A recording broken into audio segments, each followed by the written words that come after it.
Hey, this is Chris Claremont at Baltimore Comic Con, wanting to say hello to all you guys at the CODEX station. Have fun, and why aren't you here? Awesome.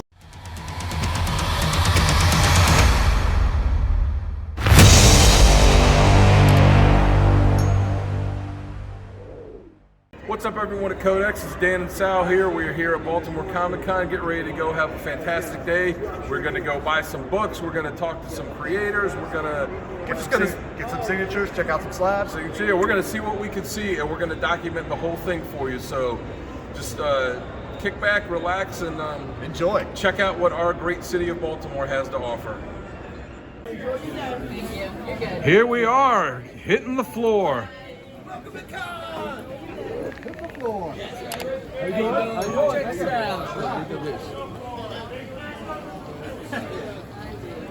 What's going on, guys? This is like amazing. All right, so let's see what we can see. So look who we found here waiting in line for Brian Michael Bendis. That's right. How you doing, Codex? Glad to see you here at Baltimore Comic Con. I hope you all can come out and make it.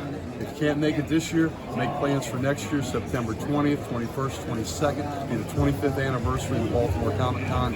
This is one of the best Comic Cons in the country. It's about the creators, it's about the writers, the artists, and it's about the books. So I've already scored over 50 books, finished my House of Secrets run.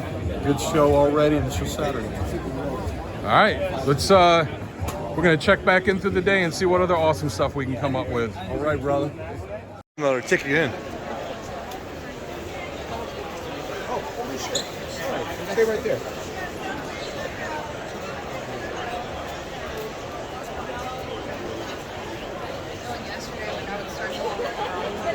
Yeah, you'll be our first.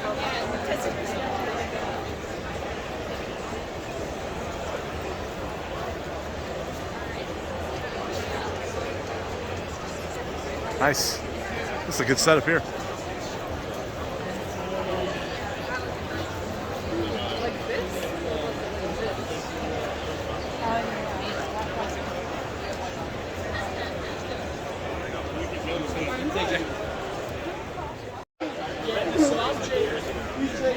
And then there.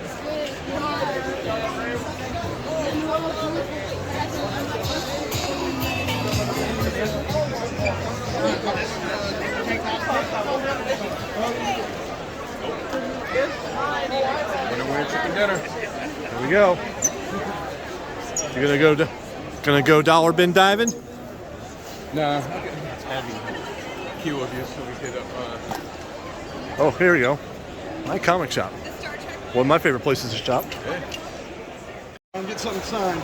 Okay, see ya. How did Dan's piece work out? Good. Ron is a great guy. Yes, he is. Sorry. That was Uncle Gary, ladies and gentlemen.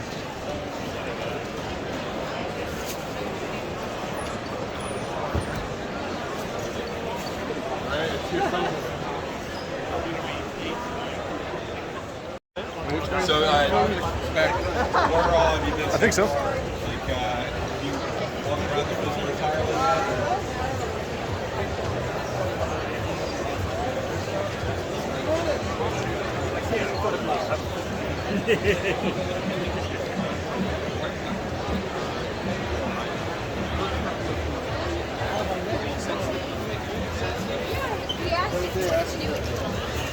Dan's at the 40% off bins.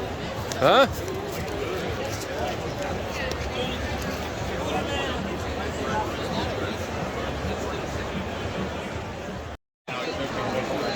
Huh?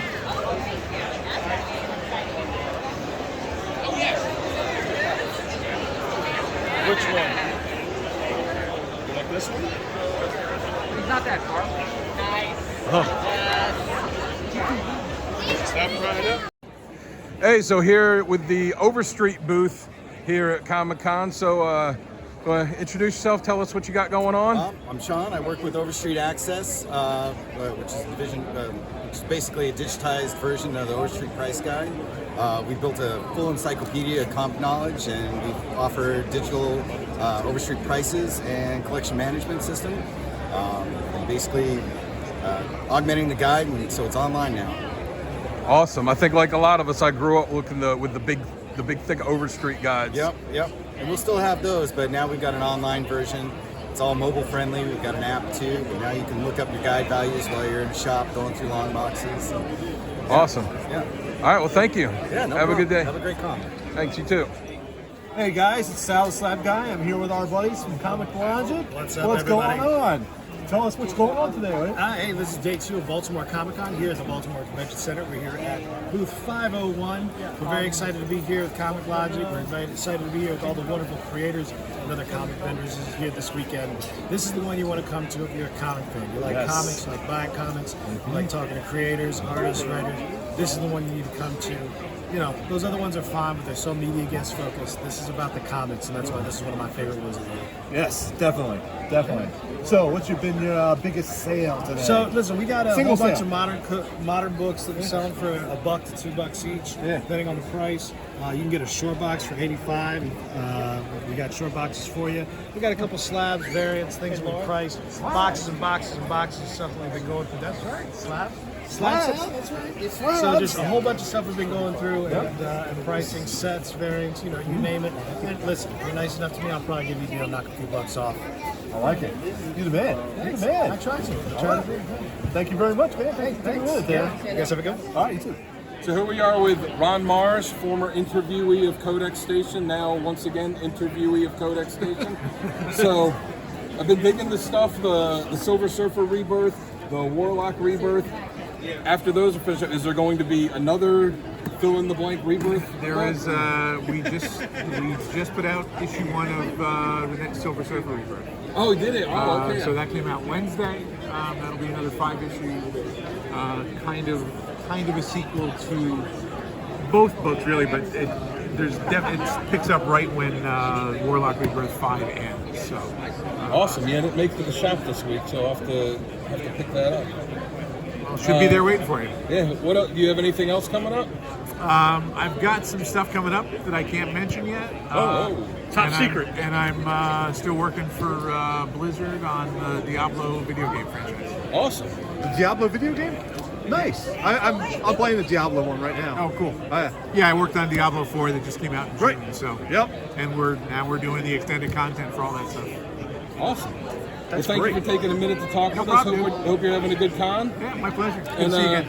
good to see you. And I'd like to say, whenever you are Thank you. allowed to talk about the upcoming projects, I hope that we'll be able to come on and have a longer interview with you where you can let everyone know about them. We'll let you know. All right, thank you. Thanks, guys.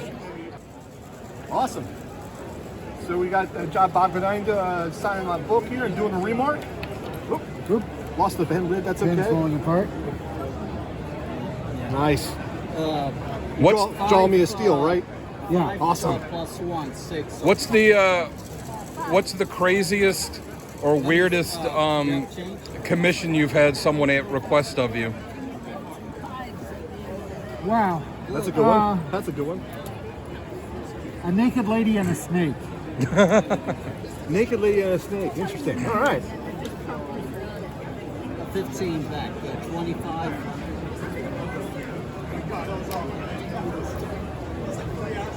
This is awesome. Tell me about your podcast. So our podcast, we talk about all things comic books. We do comic character a week.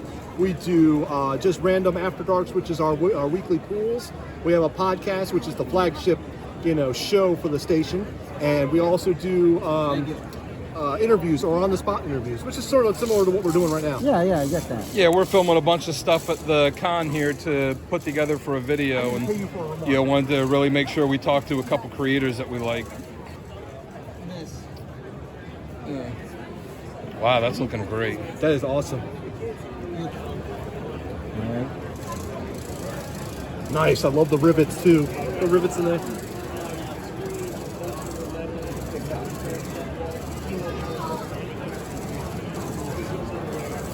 Absolutely awesome. Stellar. This is archival ink, but it'll take forever to dry, so don't put it back in the sleeve yet. Okay. Okay? All right. No problem. Thank you very much, sir. My pleasure. Thank you. My pleasure. Shout out to CODEX Station and all you listeners to awesome podcasts out there. Thank you. Hi, I'm Louise Simonson. I'm here signing comics for CODEX Station, and I'm having a wonderful time. Awesome. Thank you. And it's not just comics we got here at Baltimore Comic Con. We can outfit you with an entire arsenal here. Or if you're in the market for some droids, we got you covered with that too. Whatever you want, we got. And never forget, it is Comic-Con, but you are still in Baltimore.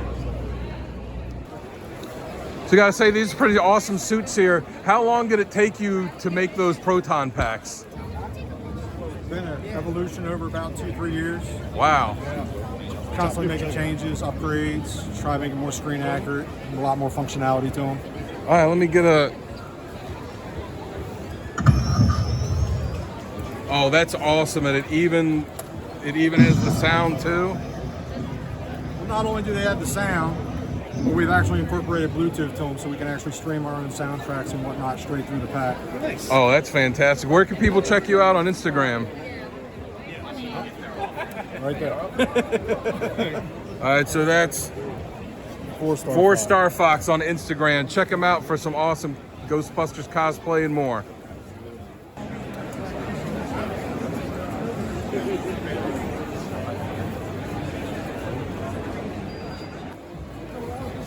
So it's the middle of the day and the con is packed. Oh, looks like Sal's found something. Holy crap. Nice. This is going to be a hard pass though. Nice. Okay, we're going to some feeling here. Fantastic Four. Nice. Oh, that one's awesome. That is, but I'm going to have to think about it now because now we got to start making a deal with them. Oh, this one's not priced. Oh yeah, 60. 60. It's Comic-Con, buddy. Everything's priced. I know. Oh, that's a cool GLA one. Oh.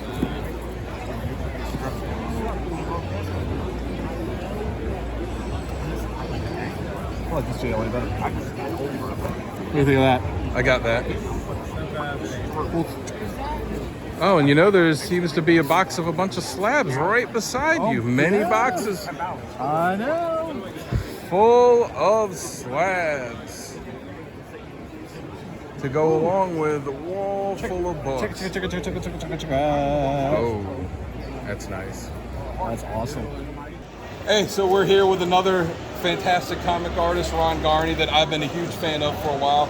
I wanted to see if I could get you to sign my book. So it's a blank sketch cover for Berserker, but I draw too, so I drew my own cover of it. So Nice. I like it. Excellent. not quite what you do, but Oh, it's really good, man. thank you. Congratulations. That's awesome. So you got a lot of great stuff here. How, what was it like working with Keanu Reeves doing this? Like, how much input did you have with the creation of it? Well, he came up with it all on his own before anything, that he was approached. Him and Boom Studios got together and talked about making the comic book, and I got a phone call, and then I got on a Zoom call and pressed the button, and he was looking at me on the Zoom call. So I was like, hey, and he's like, hey. And, wow. So we talked for like an hour about the project, and it was really great. It was 2.5 years in the making, and we're gonna do another one as well after this. So nice. Yeah. That's awesome. So you said he came up with everything. Did he have all the design ideas already, or did he leave some of that up to you? Well, the idea was that it would resemble him, obviously, and then working with Matt Kint as well, they came up with this sort of world that he grew in, and so they had all kinds of ideas. And once I heard the ideas, I started playing things out visually and coming up with ideas visually for it, and just coalesced into what it became. Yeah. So. It's awesome, man. It was a great. All of us at the CODEX station loved it. Thank you. We did. And, awesome. Looking forward to it. Is that the next project you have up? Is the sequel to it? Yeah, we're going to do a one-shot 44-pager, and probably next year we're going to start another 12-issue series. Awesome. That's great. That'd be awesome line. All right, well, thank you for taking a minute Thank you. to talk with us. Nice to meet you guys. Yes, Good nice to meet you Hope too. You have a great con. If you could do one favor, can you say, give us a shout out to the Codex Station and everybody watching? No. No? Killing me, brother. Shout out to everybody in the Codex Station. Thank you, I appreciate it.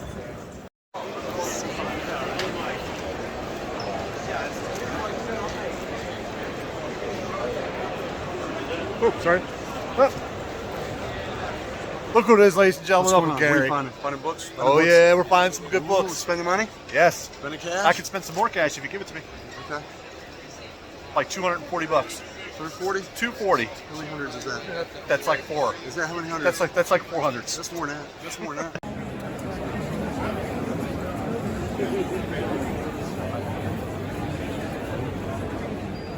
All right, here we are. We're sitting here at Baltimore Comic Con. Look who I found here. And not only that, the man, Russ Braun, one of our favorite people. Russ Every Braun! year, Woo woo! Bought original art from him. I bought a Man-Thing, Swamp Thing, Battle of the Bayou. He is a frequent collaborator with the great Garth Ennis. And his war books are amazing. The Boys was amazing. And well, the Fables, right? You did Jack of Fables? Absolutely. So he's one of my favorite people here. I'm glad Codex gets to talk to him. Yeah, so Gary told us you have a story about going into the DC offices. Would you care to share that with us real quick? The Bernie Wrightson story. Oh, I was in the DC offices. I was at Joe Orlando's house. Oh, okay. Joe Orlando was the vice president of DC, and my mother bumped into his wife at the supermarket and asked, would Joe look at Russ's artwork? I was 18. I had to get a recommendation to go into School of Visual Arts, which is where he taught. So he said, sure, bring him over, and he hated to have to do this. He said, usually there's like people come in and they have crappy stuff. He was really He's giving bad news. He was very excited about my work, which was really great, So I was kind of like happy. And he even said, like, last guy who was sitting where you sat, I asked him, how'd you get here? And he said, what do you mean? He's like, how'd you get here? He's like, I drove. He's like, you have your own car? I said, yeah. He's like, pump your own gas? I said, yeah. He's like, just think about doing that for a living. That was his art critique of the guy's artwork. Wow. So then him saying that to me, I'm like, oh, wow, I'm great, And so I was all excited. And then he says, oh, because you like the horror stuff, I got to show you this. It's like, I helped produce this, and I got this guy some of his first work up at DC, and he takes out the Bernie Wrightson Frankenstein. And he's like, oh, look at this. And I'm flipping through, and I'm like, oh my God, this is like the greatest thing I've ever seen. And so effortless, and it's just pours out of him like this. So I go home for the rest of the summer between high school and first year of college.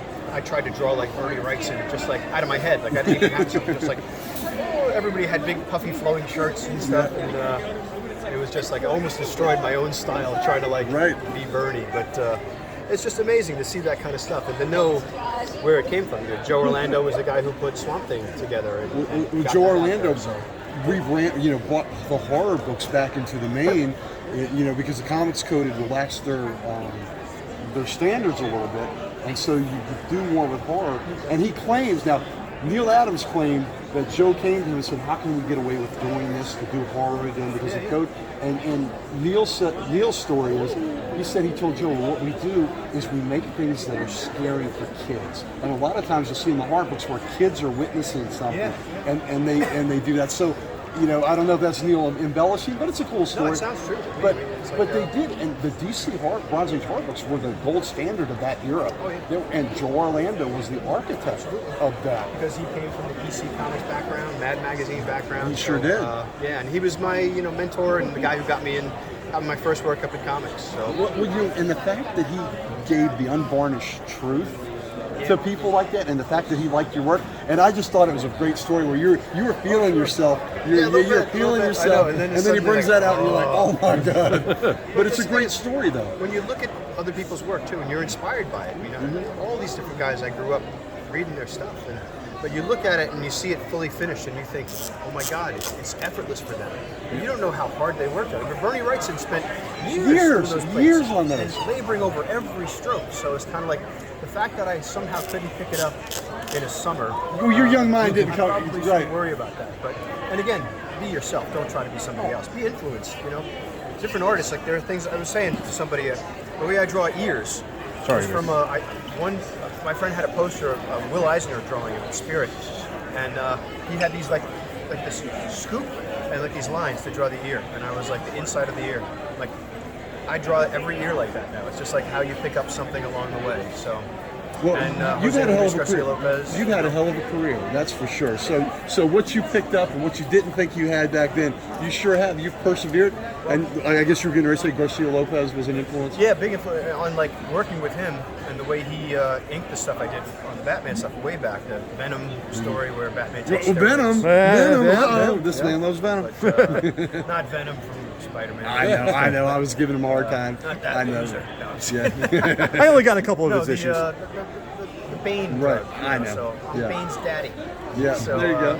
But no, working with Jose again along the way, you pick up different things. Like he showed me different things about textures that he would do in ink that I wasn't putting in pencil, and incidental details to make the panel come to life.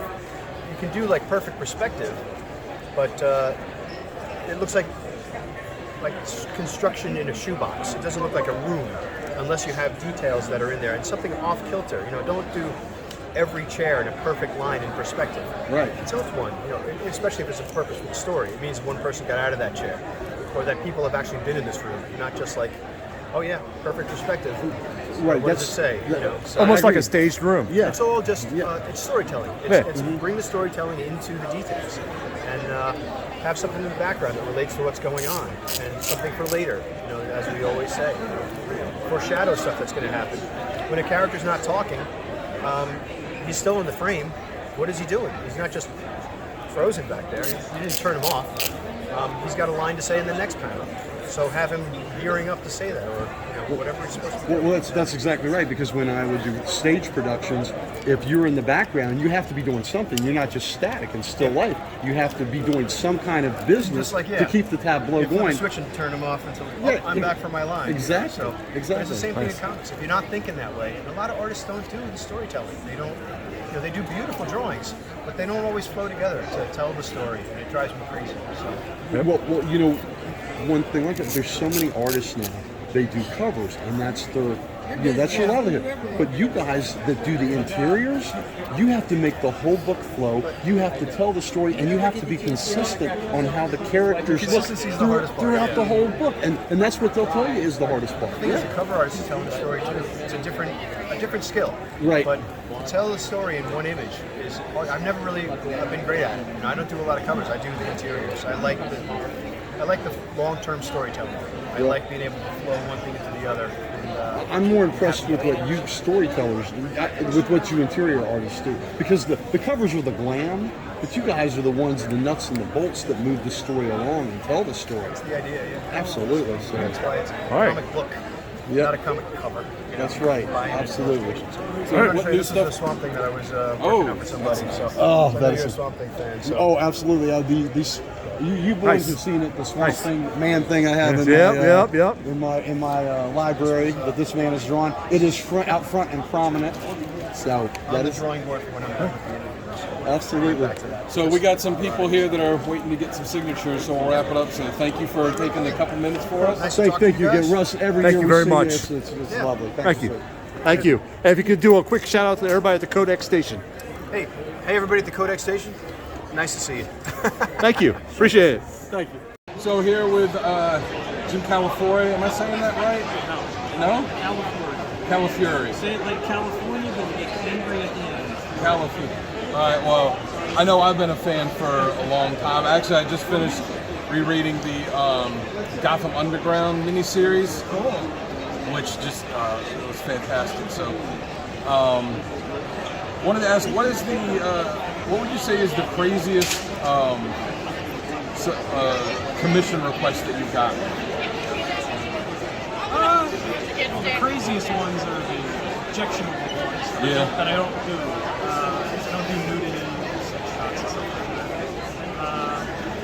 But the weird ones are fun. Somebody was doing superheroes as play school figures, from little dowel figures. And that was fun. I did Batman and Robin as little play school figures. Oh, very that's simple, cool. the round head. I did JLA as balloon animals. I made them balloon animals. That's crazy. You can come up with some wild stuff. Oh yeah. How's the con been going for you so far? Oh, good. It's a great show. It's one of the best comic book shows around. It's all about comics. Yeah. I was a backer of your Ned Lord of the Pit Kickstarter, both of them. Yes, thank you for being patient for Volume 2. Oh, I understand. I saw your updates. I understand. Stuff happens. I actually wanted to see. I brought my copy along. I wanted to see if I could get you to sign it for me. Sign it on camera? Oh, it doesn't have to be on camera, but yeah. Doesn't matter.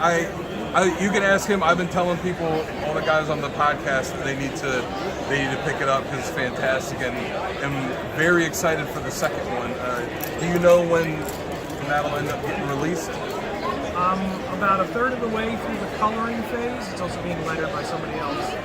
I'm hoping that it'd be off to the printer before the end of the year. So we'll see. But any of your listeners, viewers that are interested in the book, check their local comic shop. I've been self-distributing the book. I've done about 10 states so far. Their shop may have it, and if their shop doesn't have it, make sure to go to the shop and talk to the guy about it. Tell him they should be carrying it. And you should absolutely do it. Ned, Lord of the Pit. Artwork is, I think, some of the best in your career. The story is fantastic. It's really an original story, and there's some laugh out loud funny moments in it too. I hope so, yeah. Yeah, If not, I'm in trouble. I really dug it, especially the interactions that he starts having with the demons when he doesn't really know what's going on. Yeah. That was great stuff. Yeah, it's a lot of fun. After you finish the second volume, what do you have?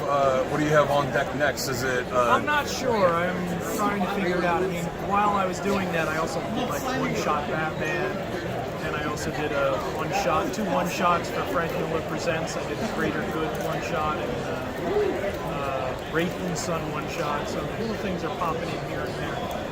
But really just trying to knuckle down and get it done, and then decide what I'm going to do. Am I going to try and do some regular work, or am I going to continue with this creator-owned? Just depends on how I'm feeling. So if you continue with the creator-owned without giving away any spoilers, because I want to go and do it with fresh eyes, is there a possibility of a Ned book 3, or would it be another creator-owned thing? Well, Ned does end.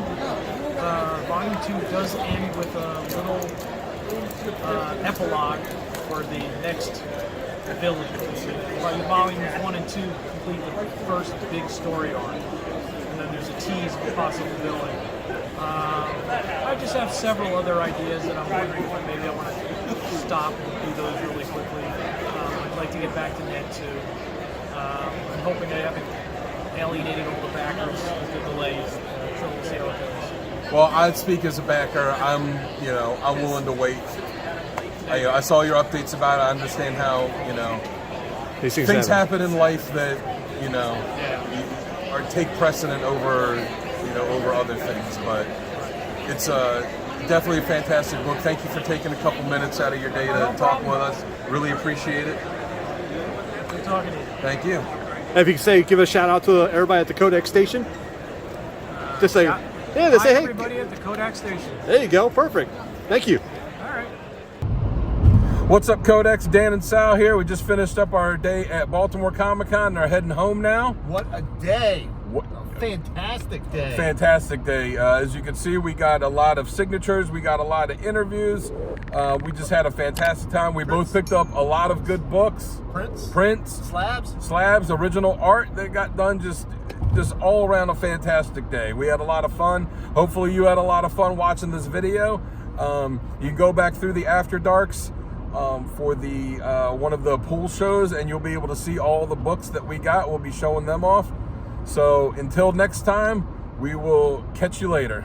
Have a 9.8 day.